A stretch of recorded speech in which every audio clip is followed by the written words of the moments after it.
महत्वपूर्ण अहम प्राणायाम।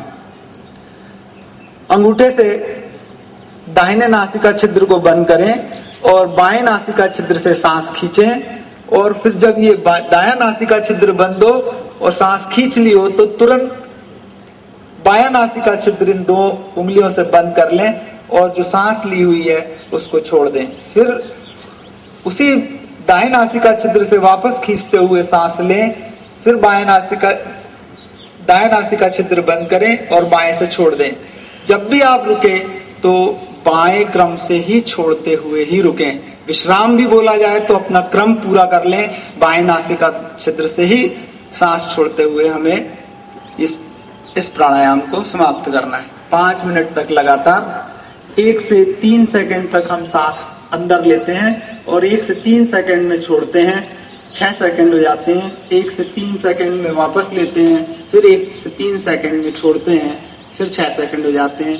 तो 10 या 12 सेकंड में ये पूरा होता है। 1 मिनट में 5 आवृत्ति पूरी होती है, 5 मिनट में 25 आवृत्तियां होती हैं। तो हम अंदर ही अंदर मन ही मन गिन भी सकते हैं और हमारा समय भी इससे हमें मालूम चलते जाता है।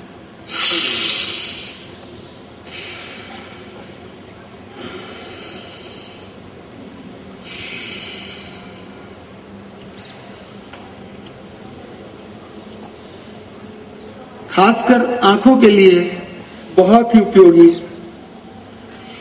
बच्चों के कंसंट्रेशन पावर से बहुत बढ़ती है और जो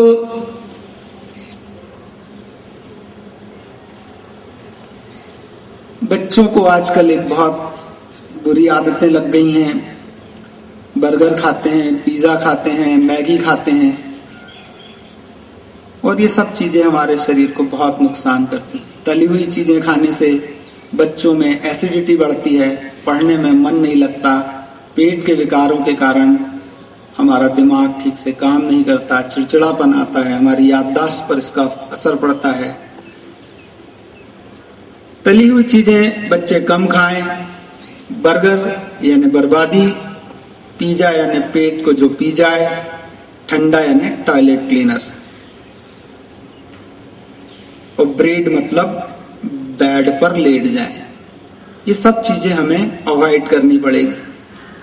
अगर हमें अच्छे मार्क्स चाहिए, हम चाहते हैं कि हम और बच्चों की तरह हम भी अव्वल आए, हम भी प्रथम आए, हम भी प्रथम श्रेणी में पास हों, तो उसके लिए हमें मन की एकाग्रता बहुत जरूरी है। और उस एकाग्रता के लिए हमें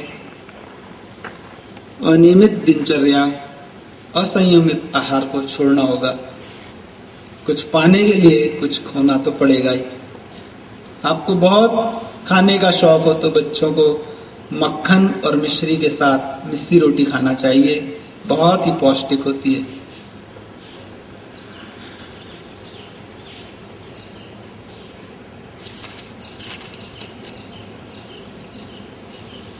आयुर्वेद में बताया गया है हमारे शरीर में 7 धातुएं होती हैं। शरीर निर्माण करने वाले तत्वों में धातुएं मुख्य होती हैं। ये मौलिक तत्व टिश्यू एलिमेंट्स हैं। रस या प्लाज्मा, रक्त का हीमोग्लोबिन अंश, मांस मसल टिश्यूज, फैट टिश्यूज मैदा या वसा, चर्बी या चिकनाहट, अस्थि या हड्डी बोन मैरो, अस्थि मज्जा हड्डी के अंदर का भाग बोन मैरो, और पुरुषों में स्पर्म और स्त्रियों में अंडाणु। ये 7 धातुएं रस, रक्त, मांस, मेद या वसा, अस्थि या हड्डी और अस्थि मज्जा, और पुरुषों में शुक्राणु स्पर्म और स्त्रियों में अंडाणु या ओवम। ये 7 धातुएं हमारे शरीर की मुख्य धातुएं हैं और यही हमारे शरीर को निर्माण करती हैं। रस, रक्त, मांस, मेद, अस्थि मज्जा, शुक्र धातुओं का निर्माण जठराग्नि, पाचक अग्नि, डाइजेस्टिव सिस्टम से होता है, डाइजेस्टिव एंजाइम से होता है। डाइजेस्टिव एंजाइम पाचक अग्नि को, भोजन को पचाकर सार और मल में विभक्त करता है। देखिए ये शरीर में कैसे काम करते हैं। जो डाइजेस्टिव एंजाइम्स होते हैं, जो कपालभाति प्राणायाम से एक्टिव होते हैं,